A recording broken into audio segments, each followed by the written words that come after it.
கிறிஸ்தியேசுக்குள் மிகவும் அன்பான சகோதர சகோதரிகளே, நம்முடைய பிதாவாகிய தேவனோட நாமத்தினாலும் அருமை ரட்சகர் கர்த்தர் இயேசுவோட நாமத்தினாலும் அன்பையும் மற்றும் வாழ்த்துக்களையும் தெரிவித்துக் கொள்கிறேன். நாம் தொடர்ந்து பார்க்கிற அந்த ஒரு வெளிப்படுத்தின விசேஷத்தை நாம் தியானிக்க வண்ணமாக தேவனுடைய பெரிய கிருபையில நம்ம ஏறக்குறைய ஒரு 3 சபை குறித்து நம்ம என்ன பண்ணியிருக்கிறோம்னா, கடந்த வாரம் நம்ம பார்த்து முடிச்சிருக்கிறோம். ஸோ இந்த ஒரு வெளிப்படுத்தின விசேஷ தியானத்துல இந்த நாள்ல இருந்து நம்ம பார்க்கக்கூடிய தலைப்பு என்னன்னு பார்க்கும்போது தைத்திரா குறித்து நம்ம பார்க்க போறோம்.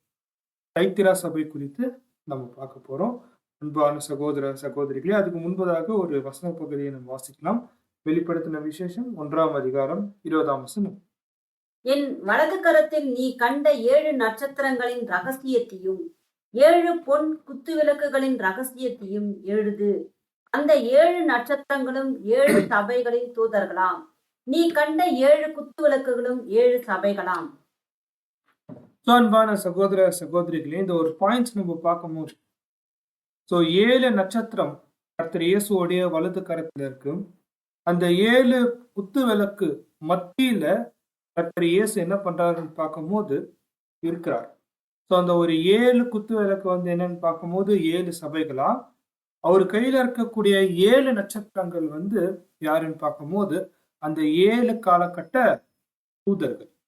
அன்பான சகோதர சகோதரிகளே, இப்போ இந்த ஒரு பாயிண்ட் நம்ம பார்க்கும்போது எபேசு, சிமர்னா, பெர்கமு இந்த 3 சபைகளும் நம்ம முடிச்சிட்டோம். இப்போ நம்ம பார்க்கக்கூடிய 4வது சபை எதுன்னு பார்க்கும்போது தைத்தீரா.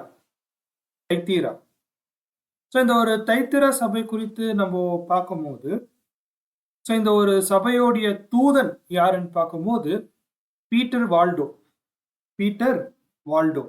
இவருடைய ஊழிய நாட்கள் 1157 1157 1217 1217 1157 to 1217.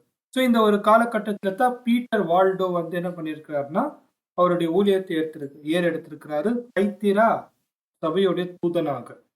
தைத்திரா அப்படின்னா என்ன பார்க்கும்போது, தைத்திரா அப்படின்னா ஒரு சுகந்த வாசனை, sweet perfume of sacrifice or sweet savour of labour.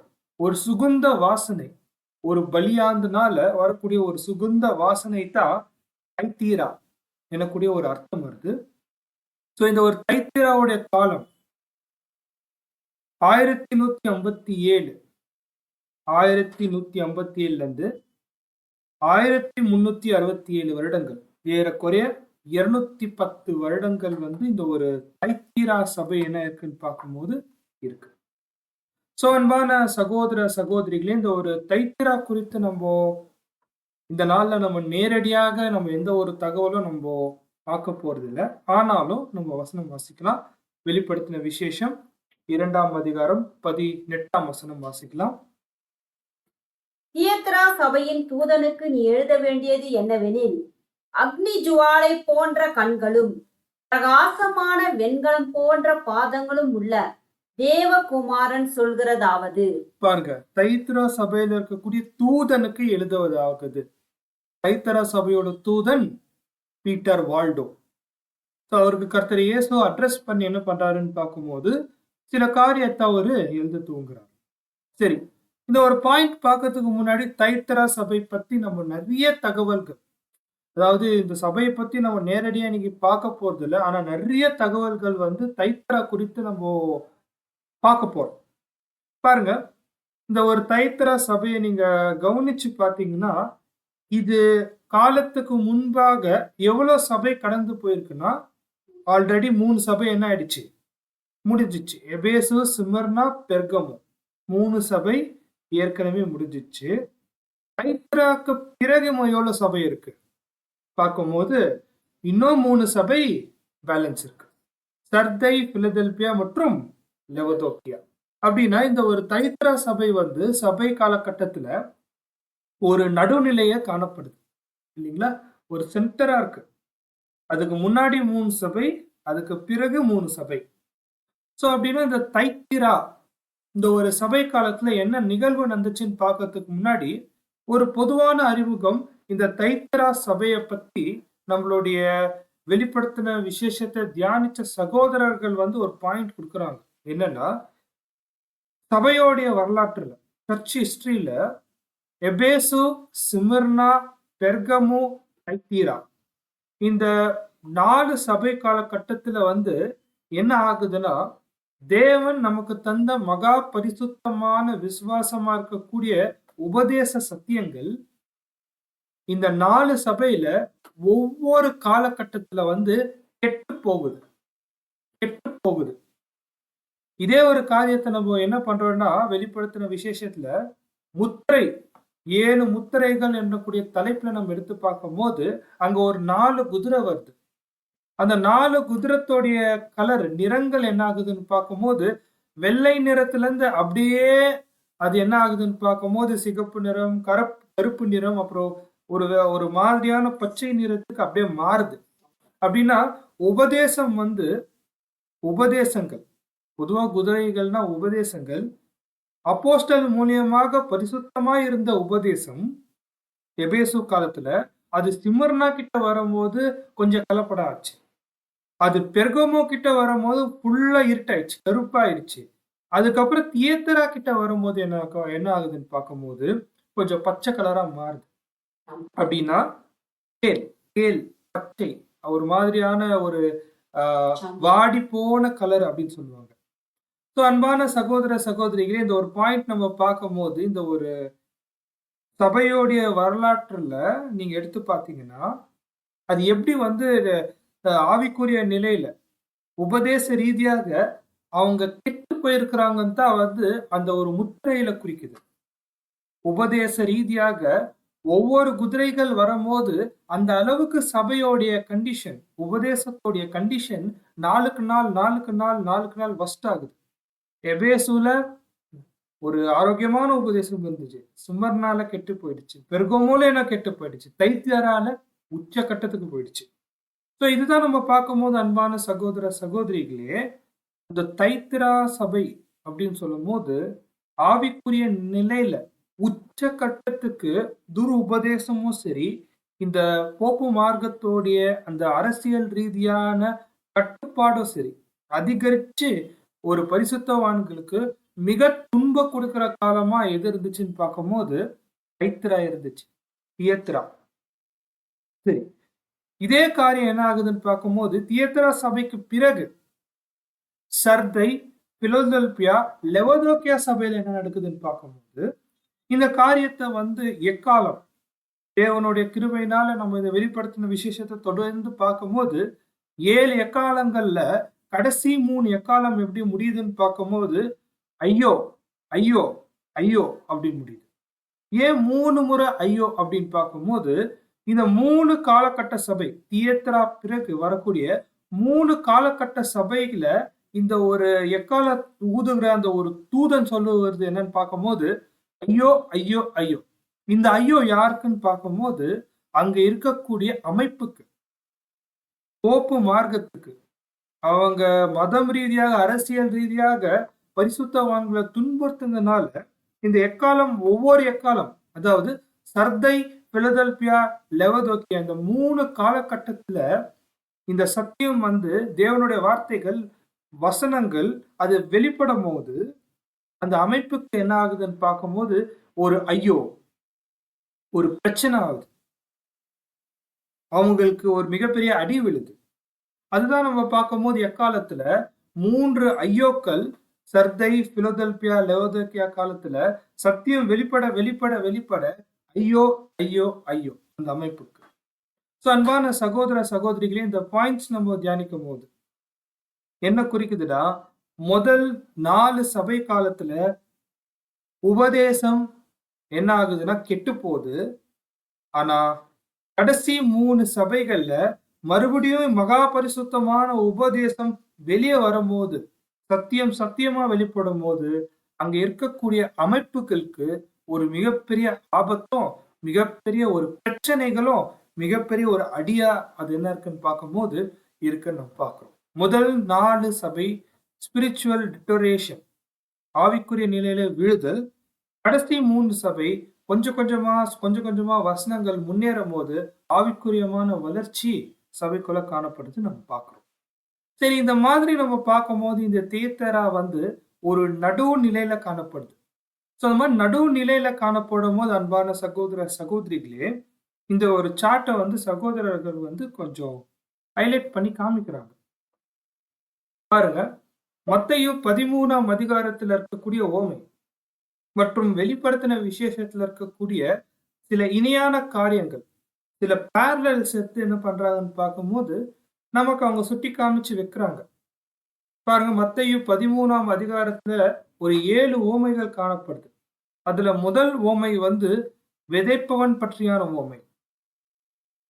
இந்த ஒரு சபை வரலாற்றுல நம்ம எடுத்து பார்த்தா, கர்த்தர் இயேசு வந்து ஒரு நல்ல நிலத்து மேல என்ன பண்றாருன்னு பார்க்கும்போது, தேவனுடைய வசனமாகிய சத்தியத்தை அவர் விதைச்சுன்னு போகும்போது, அதுக்கப்புறம் அப்போஸ்தலர்கள் அதே விதையத்தை என்ன பண்ணாங்கன்னா, அவங்க விதைக்க துவங்குனாங்க.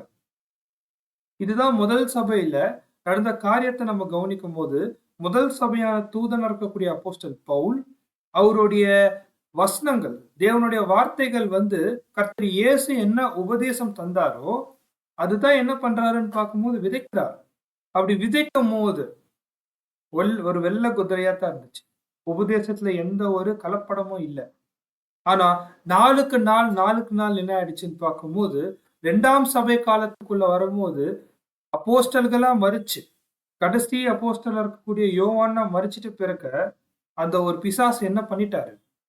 களைகளை விதைச்சுட்டாரு.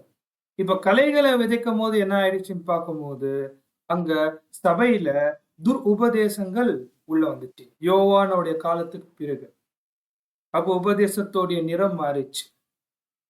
3வது சபை காலத்துல நம்ம பார்க்கும்போது, பெர்கமுடைய சபை காலத்துல அந்திகிறிஸ்து அமைப்பு தலை தூக்கி நிக்கும்போது, அது எந்த ஒரு காலமா இருந்துச்சுன்னு பார்க்கும்போது, அன்பான சகோதர சகோதரியில ஒரு இருண்ட காலம் துவங்குதுனால அது ஒரு கருப்பு குதிரையா காணப்படுது. பாருங்க, இதே தான் வந்து நம்ம பார்க்கும்போது எக்காலத்திலயோ வாதைகளையும் நம்ம இணைய பார்க்கிறோம். ஆனா பாயிண்ட் என்னன்னு பார்க்கும்போது, அந்த ஒரு உபதேசத்துடைய நிறம் எப்படி மாறுது? அது மாறுது. அது கொஞ்சம் கெட்டு போகுது. அதே போல ஒரு ஸ்திரீ என்ன பண்றாங்கன்னு பார்க்கும்போது 3 படி மாவுல புளிப்ப கலந்து விட்டுறாங்க. அந்த மத்தேயு 13ஆம் அதிகாரத்துல வரக்கூடிய 4வது உவமை, அது தியேத்திரா சபைக்கு அது கரெக்ட்டா ஒப்பிட்டு நம்ம தியானிக்கலாம். சரி, இந்த 4 உவமைகள் பிறகு என்ன நடக்குதுன்னு பார்க்கும்போது, ஒரு மனுஷன் என்ன பண்றாருன்னா, அந்த ஒரு பொக்கிஷத்த தேடி வெளிய வராரு. ஜான் வெக்லிஃபோட காலத்துல பைபிள் என்னக்கூடிய விஷயம் வெளிய வருது. அதே போல இத தொடர்ந்து மார்ட்டின் லூதருடைய காலத்துல வந்து ஒரு முத்து போல இருக்கக்கூடிய ஒரு மிகப்பெரிய சத்தியங்கள் வெளிய வருது. அது அமைப்புக்கு ஒரு பூமி அதிர்ச்சியாவே காணப்படுது. கடைசியில பிரதர் ரசலுடைய நாட்கள், நம்மளுடைய நாட்கள்ல நம்போ இந்த ஒரு மாபெரும் சத்தியத்த எப்படித்தான் கையாளணும்னு பார்க்கும்போது, இந்த மீன்வலை மூலியமா தான், அன்பும் சத்தியத்து மூலியமா தான் நம்ம கைக்கொள்ள முடியும். ஸோ அன்பான சகோதர சகோதரிகளே, மத்தேயு 13ஆம் அதிகாரத்துல இருக்கக்கூடிய 7 உவமைகள் வெளிப்படுத்தின விசேஷத்துல நிறைய விஷயத்துக்கு அது என்ன ஆகுதுன்னு பார்க்கும்போது, ஒரு இணையா அது வந்து ஒத்துமையா காணப்படுது. சரி, இந்த ஒரு பாயிண்ட்ல நம்ம இந்த மத்தேயு 13ஆம் அதிகாரம் ஏன் சகோதரர்கள் இந்த இடத்துல, அதாவது தைத்திரா சபைக்கு அவங்க ஏன் ஒப்பிட்டு பார்க்கறாங்க? பார்க்கும்போது, தைத்திராக்கு முன்னாடி இருந்த சபை, பெர்கமு சபையில என்ன ஆச்சு? அந்த கடுகவை விதை பற்றியான உவமையை நம்ம வாசிக்கலாம். மத்தேயு 13ஆம் அதிகாரம் 31ல இருந்து 32 வசனங்கள். மத்தேயு 13ஆம் அதிகாரம் 31ல இருந்து 32. வேறொரு ஊமையை அவர்களுக்கு சொன்னார். பரலோக ராஜ்யம் கடுகு விதைக்கு ஒப்பாய் இருக்கிறது. அதை ஒரு மனுஷன் எடுத்து தன் நிலத்தில் விதைத்தான். அது சகல விதைகளிலும் சிறிதாய் இருந்தும் வளரும்போது சகல பூண்டுகளிலும் பெரிதாகி ஆகாயத்து பறவைகள் அதன் கிளைகளில் வந்து அடையத்தக்க மரமாகும் என்றார். பாருங்க, அந்த மனுஷன் என்ன பண்ணிருக்கிறாருன்னு பார்க்கும்போது, அந்த மனுஷன் இந்த இடத்துல யாருன்னா கர்த்தர் இயேசு தான்.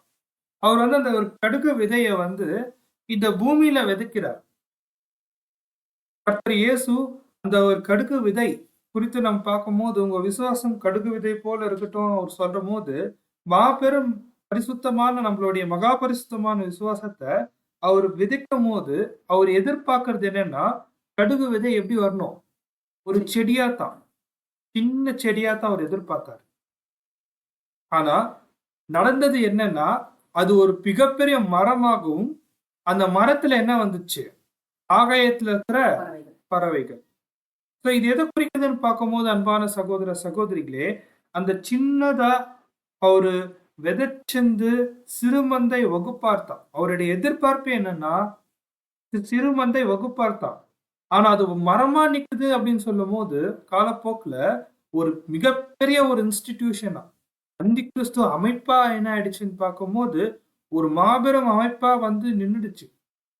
சோ இத குறித்து நம்ம தியானிக்கும்போது, அன்பான சகோதர, சகோதரிகளே, ஆகாயத்து பறவையெல்லாம் வந்து என்ன ஆயிடுச்சுன்னு பார்க்கும்போது, அந்த ஒரு மரத்துல வந்து தங்குறது அப்படின்னா என்ன அர்த்தம்னு பார்க்கும்போது, ஒரு பிரம்மாண்டமான அமைப்புல கண்ட விஷயங்கள்லாம் என்ன வருது? உள்ள வருது. ஆகாயம் பறவைகள், அசுத்தமான அந்த ஒரு ஜந்துக்கள் என்ன ஆகுதுன்னு பார்க்கும்போது, எல்லாமே உள்ள வருது. அப்படித்தானே அந்த அந்தி கிறிஸ்து அமைப்புல ஆச்சு. சின்ன விதை, சின்ன ஒரு கர்த்தர் இயேசு எதிர்பார்த்தது சிறு மந்தை தான். ஆனா அது ஒரு பெரிய அமைப்பா ஆயிட்டு, என்னென்னலாம் ஒரு சபைக்கு தேவை இல்லையோ, எல்லா காரியமும் உபதேச ரீதியாக சரி, அவங்களுடைய வாழ்க்கை முறையாக சரி, எல்லாமே என்ன ஆயிடுச்சுன்னா, ஒரு பிரம்மாண்டமான விதத்துல வந்து ஒரு அமைப்பா மாறிடுச்சு. இதுதான் அந்த ஒரு உவமையில நம்ம பார்க்கும்போது, அன்பான சகோதர, சகோதரிகளே, சிறுமந்தைக்கு எதிராக அது என்ன ஆயிடுச்சுன்னு பார்க்கும்போது, ஒரு மிகப்பெரிய அமைப்பா ஆயிடுச்சு. பாருங்க இந்த இடத்துல கவனிச்சு பாருங்க. அந்த ஒரு முத்திரையில கருப்பு குதிரையா மாறிடுச்சு. முற்றிலும் வந்து சத்தியத்துக்கும், அவங்களுக்கும் சம்பந்தம் இல்லாதபடிக்கு கர்த்தர் இயேசுவோடைய வாழ்க்கைக்கும், அந்த அமைப்புக்கும் சம்பந்தம் இல்லாதபடிக்கு, ஒரு இருண்ட யுகமே என்ன ஆயிடுச்சுன்னு பார்க்கும்போது, வரலாற்றுல உண்டாயிடுச்சு. இதுதான் நம்ம பார்க்கும்போது, அன்பான சகோதர, சகோதரிகளே, மத்தேயு 13ஆம் அதிகாரத்துல நம்ம பார்க்கக்கூடிய உவமையில நம்ம பார்க்கும்போது, கர்த்தர் இயேசு விதைச்சது சின்ன விதை தான்.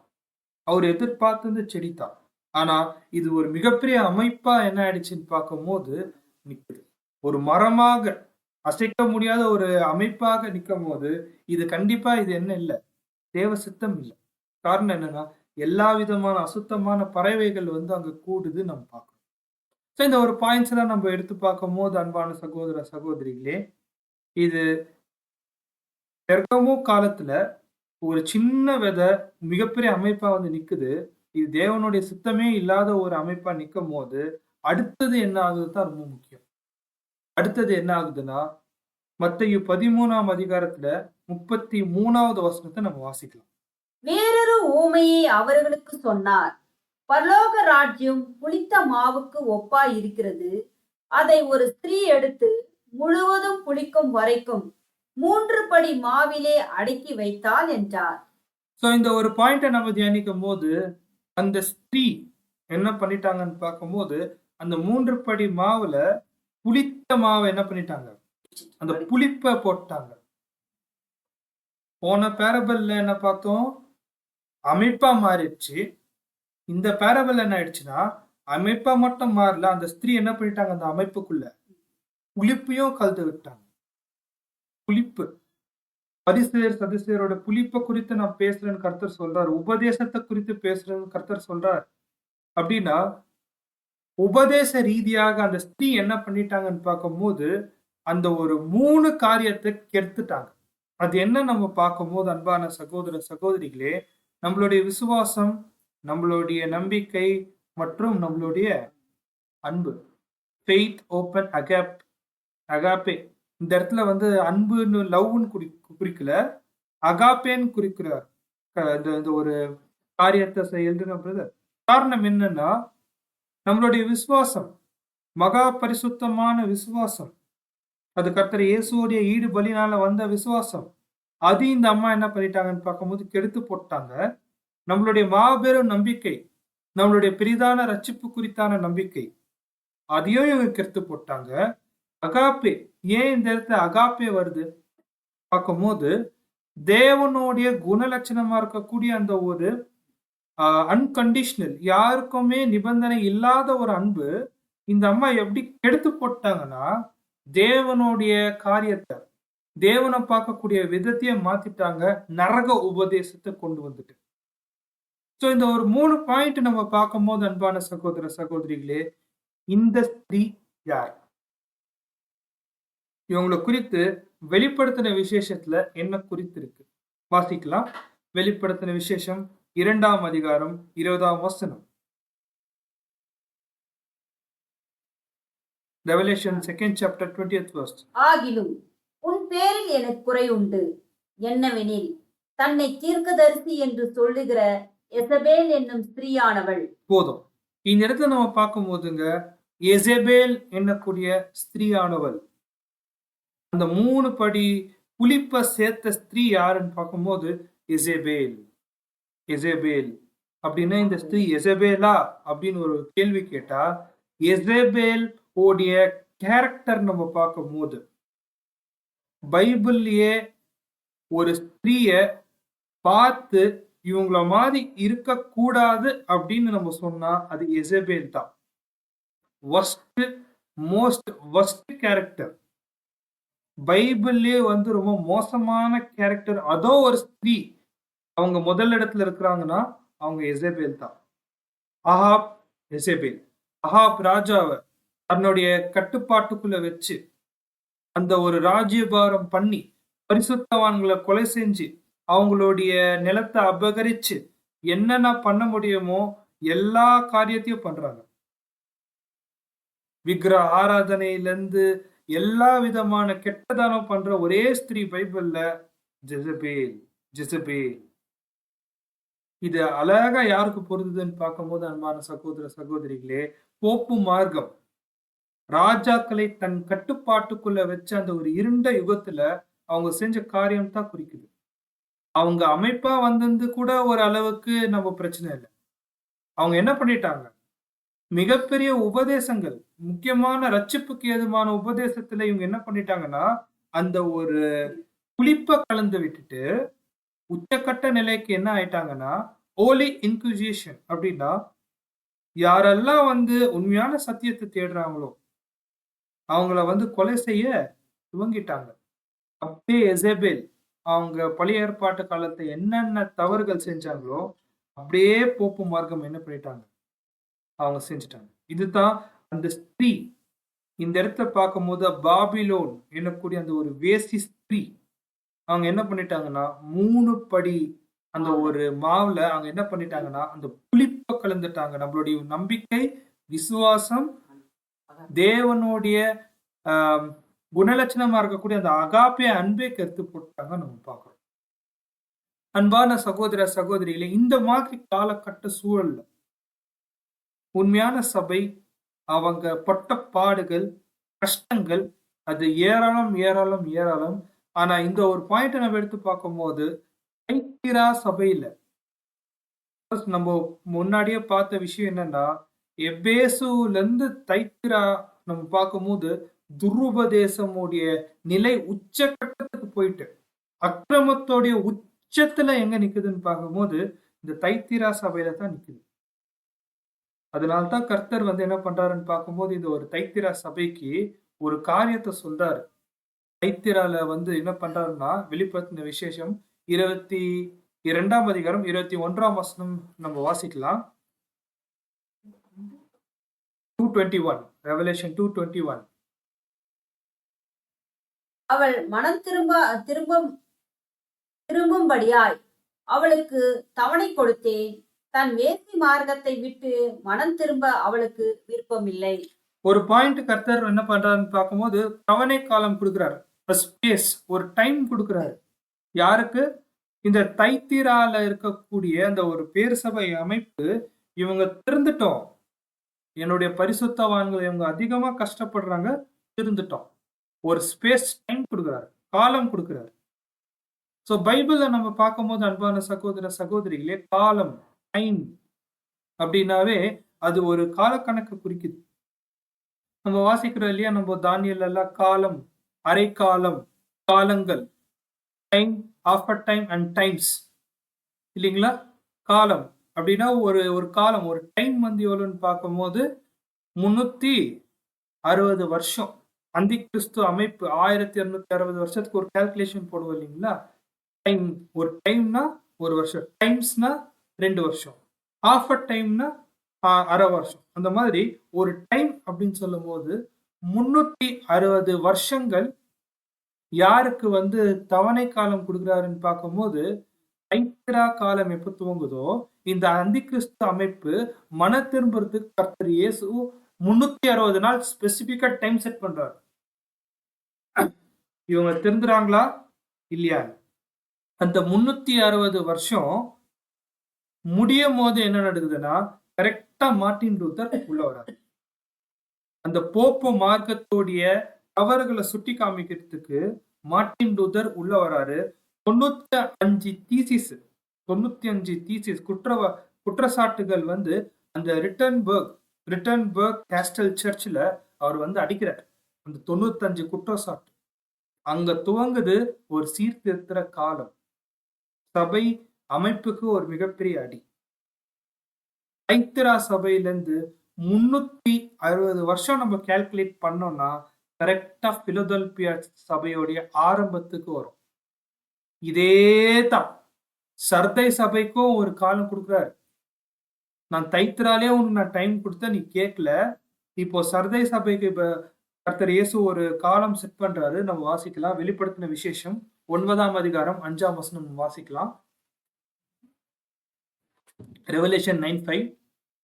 மேலும் அவர்களை கொலை செய்யும்படிக்கு அவைகளுக்கு உத்தரவு கொடுக்கப்படாமல் 5 மாதம் அளவும் அவர்களை வேதனைப்படுத்தும்படிக்கு உத்தரவு கொடுக்கப்பட்டது. அவைகள் செய்யும் வேதனை தோலானது மனுஷனை கொட்டும்போது உண்டாகும் வேதனை போல் இருக்கும். ஒரு ஸ்ட்ரைக்கிங் டைம் கொடுக்குறாரு. என்னன்னு பார்க்கும்போதுங்க, ஒரு 5 மாசம் உன்னை டைம் கொடுக்குறேன். என்னோட பரிசுத்தவான்களை நீ போதும் அளவுக்கு நீ கொலை செஞ்சுட்ட. அந்த 5 மாசம் முடிஞ்சிச்சுன்னா உனக்கு தேள் கொட்டுற மாதிரி ஒரு அனுபவத்தை நான் கொடுக்குறேன்.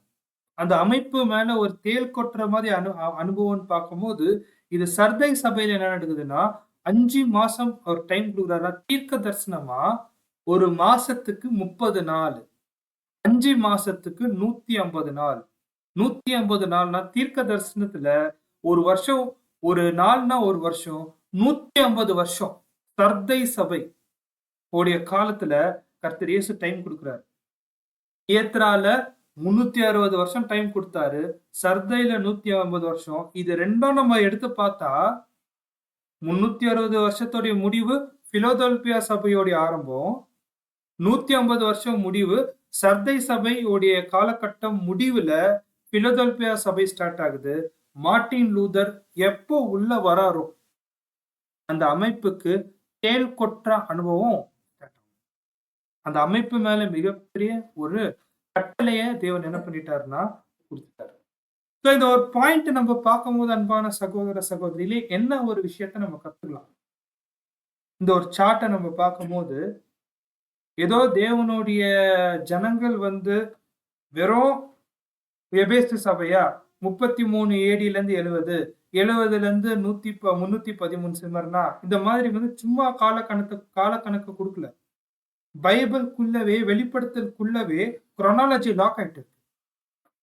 எபேசு சபை இவ்வளவு காலம் தான் இருக்கணும், சிமர்னா சபை இவ்வளவு காலம் தான் இருக்கணும், பெர்கமு சபை இவ்வளவு காலம் தான் இருக்கணும், தைத்திரா இவ்வளவு காலம் தான் இருக்கணும், சர்தை இவ்வளவு காலம் தான் இருக்கணும், பிலதெல்பியா இவ்வளவு காலம் தான் இருக்கணும், லெவதோக்கியா இவ்வளவு காலம் தான் இருக்கணும்னு தேவன் என்ன பண்றாருன்னு பார்க்கும்போது வசனத்துக்குள்ளேயே வந்து அந்த கால கணக்கு வந்து ஒழிச்சு வைக்கிறார்.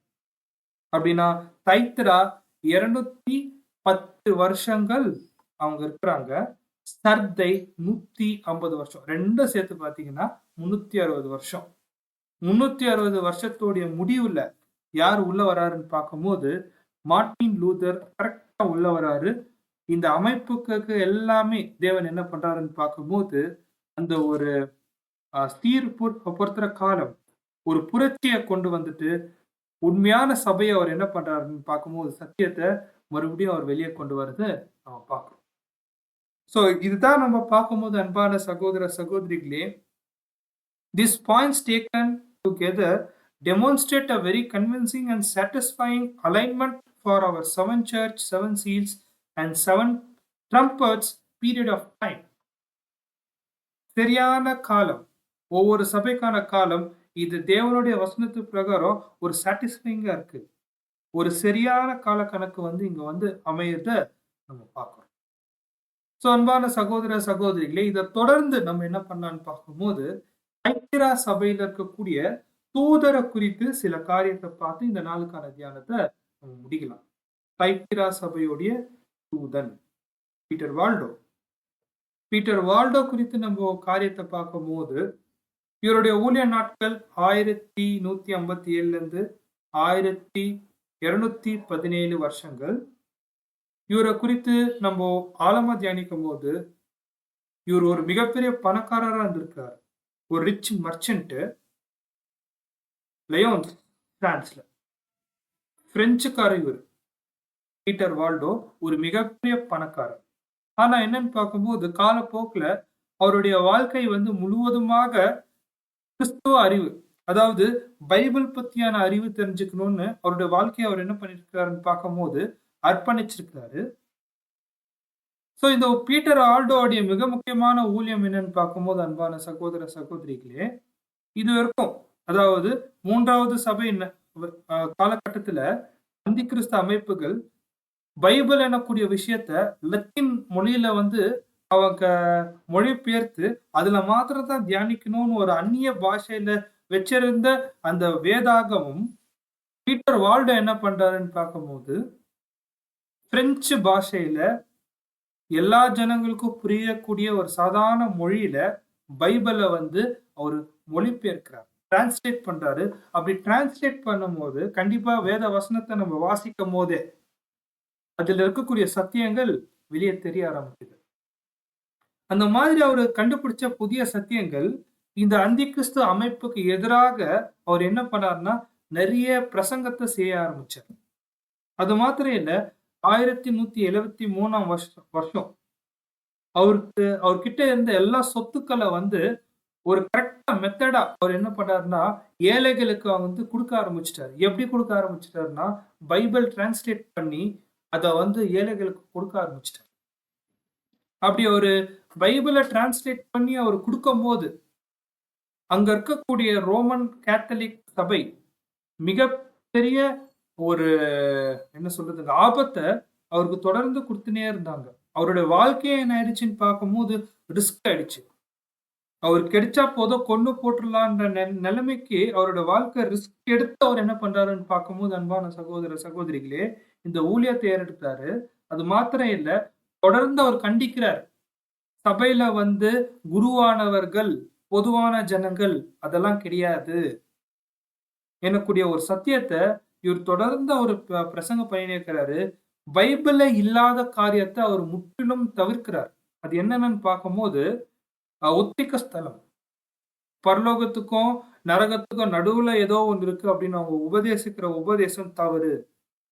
அதுக்கப்புறம் புனிதர்களை வழிபாடுறது, விக்கிரக ஆராதனை, ஜெபமாலை, சத்தவங்களுக்கு வந்து ஜெபிக்கிறது, இதெல்லாம் பைபிள்ல இல்லாத சத்தியங்கள், பைபிள்ல இல்லாத காரியங்கள். இதுக்கு அவர் என்ன பண்ணிருக்கிறாருன்னா எதிர்த்து நின்று இருக்கிறாரு பீட்டர் வால்டோ. தொடர்ந்து பார்க்கும்போது, அன்பான சகோதர சகோதரிகளே, ஒரு பரிசுத்தவான் யார் அப்படின்னு பார்க்கும்போது, குருவானவர் இல்ல அதுக்குன்னே வந்து போப்பு மார்க்கம் இல்ல கீழே இருக்கக்கூடிய ஃபாதர்கள் அவங்க இல்ல, யாரெல்லாம் வேத வசனத்தை படிச்சுட்டு உண்மை உள்ளவரா நிக்கிறாங்களோ அவங்க தான் பரிசுத்தவான்கள்னு கண்டுபிடிச்சது யாருன்னு பார்க்கும்போது பீட்டர் வால்டோ. இது அவர் பிரசங்கமும் செஞ்சிருக்கிறாரு. அப்படி செஞ்ச பீட்டர் வால்டோடைய வாழ்க்கையோடைய முறை எப்படி இருந்துச்சுன்னா, அவர் ரொம்ப எளிமையா இருந்திருக்கிறாரு. இந்த சபையில இருக்கக்கூடிய எந்த அமைப்புக்கும் இவர் சேராத தனியா அவர் என்ன பண்ணிருக்காருன்னா அவருடைய வாழ்க்கைய நடத்திருக்கிறார். ஸோ இந்த மாதிரி பீட்டர் வால்டோ பிரசங்கிக்கும் போது என்ன நடந்துச்சுன்னு பார்க்கும்போது, பீட்டர் வால்டோ கூட சில ஜனங்கள் சேர்றாங்க. அது உண்மைத்தான சத்தியம் வந்து வெளிப்படும் போது சில ஜனங்கள் சேர்றாங்க. அப்படி சேர்ந்துட்டு அவருடைய சுவிசேஷ ஊழியம், இவாஞ்சலிஸ்ட் அவர் என்ன பண்றாருன்னா இந்த சத்தியத்தை வெளியே பிரசங்கிக்கிறார். அவருடைய காலத்துல வந்து வெளிச்சத்தை பிரசங்கிக்கும் போது ஒரு சின்ன குழுவா நல்லா வேதத்தை கற்று தேர்ந்தவரோட சேர்ந்து த புவர் மென் ஆஃப் லயோனஸ் எனக்கூடிய ஒரு சின்ன கூட்டத்தை சேர்ந்து சத்தியத்தை ஓப்பனா பிரசங்கிக்க ஆரம்பிச்சார். பீட்டர் வால்டோ ஒரு மிகப்பெரிய பணக்காரரு. ஆனா அவர் கூட்டி சேர்ந்து அவருடைய அந்த ஒரு கூட்டத்துக்கு வச்ச பேர் என்ன, த புவர் மென் ஆஃப் லயோனஸ். ரொம்ப எளிமையா சத்தியத்தை சொல்லிக்கிறாரு எளிமையானவர்கள் மத்தியில.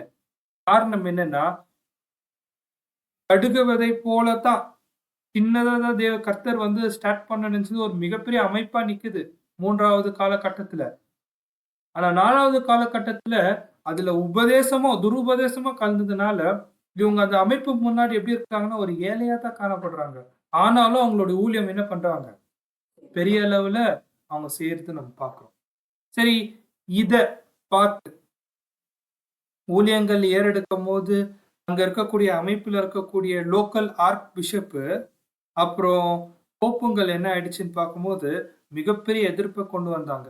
அங்க லோக்கல் ஆர்க் பிஷப்பு பீட்டர் வால்டோவை கூப்பிட்டு ஒரு கவுன்சில் மீட் போட்டாங்க. கவுன்சில் ஆஃப் லேட்டரன் 1179ல கூப்பிட்டு கண்டிச்சாங்க, நீ உபதேசம் பண்றது சரியில்லை அப்படின்னு. ஆனாலும் சத்தியம் வெளியே வந்துச்சுன்னா என்ன ஆகுங்க, அது யாருக்கும் நிக்காது. அது பாட்டுன்னு சத்தியம் பிரசங்கிக்கு அது போயினே இருக்கும் போது போப் இன்னோசென்ட் 3, நல்ல பேர், போப் இன்னோசென்ட்னா இங்கிலீஷ்ல ஒரு பேதையான நபர்னு அர்த்தம். பேதையத்தான் இன்னோசென்ட்னு சொல்லுவாங்க. ஆனா சபை வரலாற்றிலேயே இந்த போப் இன்னோசென்ட் 3 தான் most powerful and worst Pope. வரலாற்றுல எழுதி வச்சுக்கோங்க. போப் இன்னோசென்ட் 3 இவர் பண்ண வேலை வந்து இன்னும் கொஞ்ச நேரத்துல நம்ம தியானிக்க போறோம் என்னென்னலாம் பண்ணிருக்காருன்னு. போப் இன்னோசென்ட் 3 தான் இருக்கிறதுலே வர்ஸ்ட் போப். ஒருவேளை ஒரு போப் அதிகாரம் பெற்று வந்தாங்கன்னா இவரைத்தான் அவங்க என்ன பண்ணுவாங்க, அடிச்சுவடா பாக்குவாங்க. அவ்வளோ பவர்ஃபுல்லா இருந்திருக்கிறாரு சிவில் மற்றும் ரிலிஜியஸ்ல. மத ரீதியாக சரி, அதே போல அரசியல் ரீதியாகவும் இவர் போப் இன்னோசென்ட் 3 மாதிரி யாருமே இல்லை. அந்த அளவுக்கு வந்து தன்னுடைய அதிகாரத்தை கட்டுப்பாட்டுக்குள்ள வச்சிருக்கிறாரு. வெரோனா கவுன்சில்ல பீட்டர் வால்டோவை கண்டிச்சிருக்கிறாரு சத்தியத்தை பிரசங்கிக்க கூடாதுன்னு. அதுக்கப்புறம் வால்டோவை சேர்ந்தவர்கள் வால்டானியன்ஸ் அவங்க என்ன பண்ணாங்கன்னா இட்டாலி அப்புறம் அதை சுத்தி இருக்கக்கூடிய தேசத்துக்கு அப்புறம் யூரோப் மத்தியில அவங்களுடைய ஊழியத்தை ஏறெடுத்து அவங்களுடைய ஊழியத்தோடைய தீம் என்னன்னு பார்க்கும்போது தேவனை மாத்திரம் கீழ்ப்படியுங்க, மனுஷனு அல்ல. வார்த்தையை நோட் பண்ண, டு ஒபே காட் ரேதர் தென் மென்.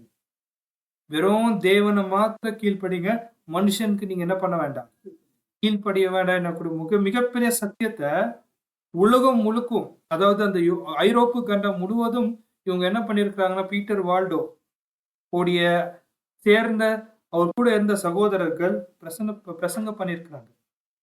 இப்படி பார்க்கும்போது பைபிள ரொம்ப எளிமையான பாஷையில என்ன செய்யறாங்கன்னு பார்க்கும்போது பிரசங்கம் பண்ணும் போது அங்க இருக்கக்கூடிய ஜனங்களுடைய மனசுல எப்படி இருந்துச்சுன்னா, மலை உச்சியில, அதாவது இருண்ட மலை உச்சியில ஒரு சின்ன விளக்கு இருந்துச்சுன்னா எப்படி இருக்கும், அந்த மாதிரி ஒரு நம்பிக்கை கொடுக்கக்கூடியதா பீட்டர் வால்டோவோட ஊழியம் அந்த காலத்துல இருந்தது.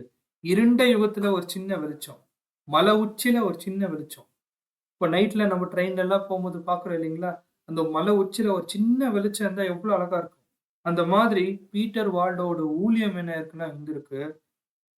அந்த மாதிரி ஊழியம் இருக்கும் போது தான் ஒரு மிகப்பெரிய பர்சிக்யூஷன், மிகப்பெரிய ஒரு உபத்திரவம் யார் காலத்துல இருந்துச்சுன்னா பீட்டர் வால்டோ. இது வரைக்கும் போப்புகள் பண்ணாத ஒரு மிகப்பெரிய தவறுகள் என்ன பண்ணாங்கன்னு பார்க்கும்போது ஹோலி இன்குவிசிஷன், பரிசுத்தவான்களை கொலை செய்வது. பைபிள் யாராவது லத்தீன் பாஷையில விட்டு வேற பாஷையில படிச்சாங்கன்னா அவங்கள பிடிச்சி கொலை செய்யறது. இந்த மாதிரி உச்சக்கட்ட ஒரு மிகப்பெரிய சவாலை சந்திச்சுட்டு முடிச்சவர் தான் பீட்டர் வால்டோ கூட இருந்த சகோதரர்கள். அன்பான சகோதர சகோதரிகளே, 4ஆம் தூதன் குறித்தான சில காரியத்தை நம்ம பார்த்தோம். இப்போ வரலாற்று சம்பவத்தை நம்ம பார்க்கலாம். வரலாற்று சம்பவத்துல 1196 வருடங்கள் ஒரு சில காலங்கள் வந்து குரூசைடர்ஸ் எனக்கூடிய ஒரு மத அமைப்பு சார்ந்த சில பயங்கரவாதிகள் என்ன இருக்காங்கன்னா உருவாயிட்டாங்க. இஸ்ரேல் எனக்கூடிய தேசத்தை இவங்க கொஞ்ச நாள் வச்சிருந்தாங்க. குரூசைடர்ஸ். அந்த தேசத்தை வந்து இஸ்லாமிக் இஸ்லாமிக் அவங்க கிட்ட இருந்து அவங்க பறிச்சு இந்த குரூசைடர் கொஞ்ச நாள் வச்சிருந்தாங்க. ஆனா இது நம்ம வெளிப்படுத்தின விசேஷ தியானத்துக்கு இது அவசியம் இல்ல. ஆனா ஒரு தகவல வச்சுக்கோங்க. அந்த ஒரு காலகட்டத்துல முஹம்மதிசம், முஸ்லிம்ஸ் அவங்க வந்து பருந்து நெறைய இடத்துல அவங்க வந்து பறந்து விரிஞ்சாங்க. முஸ்லிம்ஸ் எனக்கூடிய ஒரு மதம் வந்து பெரிய அளவுல வந்துச்சு நம்ம பார்க்கிறோம். சரி. 1122 கான்கர்டேட் ஆஃப் வர்ம்ஸ் இந்த ஒரு கவுன்சில் என்ன இருக்குன்னு பார்க்கும்போது, போப்பு மார்க்கம் வந்து ஒரு காம்ப்ரமைஸ்க்குள்ள வந்தாங்க. அரசியல் அமைப்பு கூட. போப்பு தான் பெரிய பவர்ல இருக்கணும். மிகப்பெரிய பவர்ல இருக்கணும் அப்படின்னு. அந்த ஒரு காம்ப்ரமைஸ் ஆயிருக்கு அங்க. 1157 பீட்டர் வால்டோ உள்ள வந்தாரு. பிரான்ஸ் தேசத்துல இருக்கக்கூடிய பீட்டர் வால்டோ. அவர் பைபிள் உடைய பிராக்டிசஸ கொண்டு வந்தாரு. அங்க இருக்கக்கூடிய அந்தி கிறிஸ்துக்கு எதிராக அந்த அமைப்புக்கு எதிராக போராடி இருக்காரு. அதுக்கப்புறம் பார்க்கும்போது பீட்டர் வால்டோ 1160ல பிரெஞ்சு அந்த ஒரு லாங்குவேஜ்ல பிரெஞ்சு மொழியில வந்து பைபிளை டிரான்ஸ்லேட் பண்ணியிருக்காங்க. தொடர்ந்து நம்ம பார்க்கும்போது பீட்டர் வால்டோவை நிறைய கவுன்சில் மீட்ல என்ன பண்ணியிருக்கிறாங்கன்னா கண்டிச்சிருக்கிறாங்க. அது மாத்திரம் இல்ல பைபிள் யாராவது படிக்கிறதா இருந்தா அவங்க சொத்தை பறிமுதல் பண்ணி அவங்கள வந்து எவ்வளவு டார்ச்சர் பண்ண முடியுமோ அவங்க டார்ச்சர் பண்ணிக்கிறாங்க கவுன்சில் ஆஃப் டோர்ஸ்ல. சரி இந்த மாதிரி நம்ம பார்க்கும்போது அன்பான சகோதர சகோதரிகளே நம்ம சொன்னோம் போப் இன்னோசென்ட் 3 போப் இன்னோசென்ட் 3 அவரை பத்தி நம்ம சில காரியத்தை பார்க்க போறோம்னு. அவரு 1198ல இருந்து 1216 வருடங்கள் 1198 1116 ரொம்ப முக்கியமான காலம். பீட்டர் வால்டோவுடைய ஊழிய நாட்களுடைய உச்சகட்டத்துல முதல்ல கொண்டு வரார் விக்கார் ஆஃப் கிரைஸ்ட். கிறிஸ்துக்கு நிகரா நிக்கிறவன் நான் தான். விக்டரஸ் பிலிடி 666 அந்த ஒரு வார்த்தை வருது இல்லைங்களா? அந்த டைட்டில ஃபர்ஸ்ட் கொண்டு வந்தவர் யாருன்னு பார்க்கும்போது இன்னோசென்ட் 3 தான். Pope innocent 3 most powerful of all popes. இவரோட அவுட் ரேங்க் என்னன்னு பார்க்கும்போது அந்த காலகட்டத்துல இவருடைய அரசியல் தந்திரம் வந்து ரொம்ப பயங்கரமா இருந்துச்சு. அது மாத்திரம் இல்ல ஒரு வேற மொழியில பைபிளோ இல்ல வேற ஏதாவது அவங்க படிக்க துவங்கினாங்கன்னா இவங்க துன்புறுத்துவார். அது மாத்திரம் இல்ல இவருடைய டாக்மாஸ் அப்ரோச் என்னன்னா இவர் என்ன சொல்றாரோ அதுதான் நடக்கணும். இவர் சொல்றத தவிர்த்துட்டு ஏதாவது பண்ணா இவர் என்ன பண்ணுவார்னா அந்த ஜனங்களை கொன்னுடுவார். ஃபாதர் ஆஃப் இன்குவிசிஷன் முதல்ல வந்து பரிசுத்தவான்களை கொல்றது, சித்திரவதை பண்ணி கொல்றது. ஃபாதர் ஆஃப் இன்குவிசிஷன் சர்ச் சர்ச்லயே அங்க கோர்ட் மாதிரி உண்டாக்கி அங்க இருக்கிற பரிசுத்தவான்களை கொல்றது இவர் தான் கொண்டு வந்தார். அது மாத்திரம் இல்ல அந்த ஒரு பூஜை பலி அதோடைய எல்லா காரியமும் வந்து இவர் தான் வந்து என்ன பண்றாருன்னா தலைமை தாங்கி நடத்துறாரு. ரொம்ப எக்ஸ்ட்ரீமான ஒரு ஆளு போப் இன்னோசென்ட் 3. அன்பான சகோதர சகோதரிகளே இந்த மாதிரி ஒரு பயங்கரமான ஒரு போப்புகள் மத்தியில ஒரு சத்தியத்தை வந்து வெளியே கொண்டு வர்றது வந்து ஒரு மிகப்பெரிய போராட்டம் தான். அந்த போராட்டத்திலயும் 3வது சபையில வாழ்ந்த பரிசுத்தவான்கள் நின்னாங்க. அதனாலதான் கர்த்தரே வந்து டைம் கொடுத்துட்டாரு. கரெக்டா 360 வருஷம் உனக்கு நான் கொடுக்குறேன். மன திரும்பு. ஏன்னா நீ அதிகமாக பரிசுத்தவான்களுக்கு நீ எவ்வளவு துன்புறுத்த முடியுமோ துன்புறுத்திட்ட. அந்த மாதிரி நம்ம பார்க்கும்போது அன்பான சகோதர சகோதரிகளே அவரை தொடர்ந்து கவுன்சில் ஆஃப் தலோசியில என்ன பண்ணிருக்காங்கன்னா ஒரு அதிகாரமே பிரகடனம் பண்ணிட்டு இருக்காங்க. என்னன்னா ஒருவேளை பைபிள் நீங்க எங்கன்னா பாத்தீங்கன்னா அங்க இருக்கிற ஜனங்களை கொன்னுடுங்க, பைபிளை எரிச்சிடுங்க. அங்க இருக்கிற ஜனங்களை கொன்னுடுங்க, பைபிளை எரிச்சிடுங்க. உலகத்திலேயே அதிகமா எரிக்கப்பட்ட புத்தகம் பைபிள் தான். உலகத்துல அதிகமா பிரிண்ட் செஞ்ச புத்தகமும் பைபிள் தான். அதனால அதிகமா எரிச்சிருந்து யாருன்னு பார்க்கும்போது பீத்ரா சபையில இருந்த போப்பு மார்க்கம் அந்த அமைப்பு. அப்புறம் போப்பு கிரிகோரி 9 அவர் வந்திருக்கிறாரு. அவர் என்னன்னு பார்க்கும்போது அவரு ஏறக்குறைய சிவியர் பனிஷ்மெண்ட் ஒருத்தர் கொடுக்கணும்னா அது என்னதான் மரண தண்டனை தான் கொடுத்திருக்கிறாரு. அரசியல் அதிகாரத்த ஒரு உச்சகட்டத்துல அவர் கையாண்டிருக்கிறாரு. அதுக்கப்புறம் போப்பு கிளெமெண்ட் 4 இவங்க வந்திருக்கிறாரு. இவரு இருக்கும்போது ஒருத்தர் டான்டே டான்டே என்னக்கூடிய ஒரு நபர் இவர் என்ன பண்றாருன்னா போப்புக்கு எதிராக சில காமெடி ஷோஸ் பண்ணுவார் அந்த காலத்துல. இது வரலாற்றுல இருக்கு. காமெடி ஷோஸ் பண்ணும்போது போப்பு பார்த்து நான் பயந்துட்டு ரோம்ல இருந்து வேட்டிக்கன் பேரை மாத்திட்டேன் அப்படின்னு சொல்லியிருக்காரு. காரணம் என்னன்னு நமக்கு தெரியாது. அது வரைக்கும் போப்பு இருந்த ஊரோட பேர் ரோமு. அதை வேட்டிக்கன்னு மாத்தி விட்டாங்க. 1305 வருடம் ஆயிருக்கு.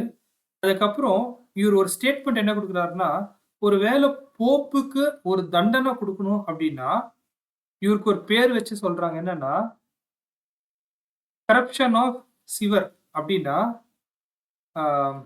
அக்கிரமத்தின் சாக்கடை. இவர் எங்க போடணும்னா, நரகத்துல இருக்கக்கூடிய கடைசியில ரொம்ப கீழ்த்தரமா இருக்கக்கூடிய இடத்துல தான் போப்புங்களை போடணும் அப்படின்னு இவர் சொல்லியிருக்காரு. அன்பான சகோதர சகோதரிகளே. சோ இதெல்லாம் நம்ம பார்க்கும்போது என்ன ஒரு காரியம் புரியுதுன்னா, பரிசுத்தவான்கள எந்த அளவுக்கு இவங்க பண்ணியிருந்தா இந்த மாதிரி வார்த்தைகள் வெளிய வரும். அன்பான சகோதர சகோதரிகளே.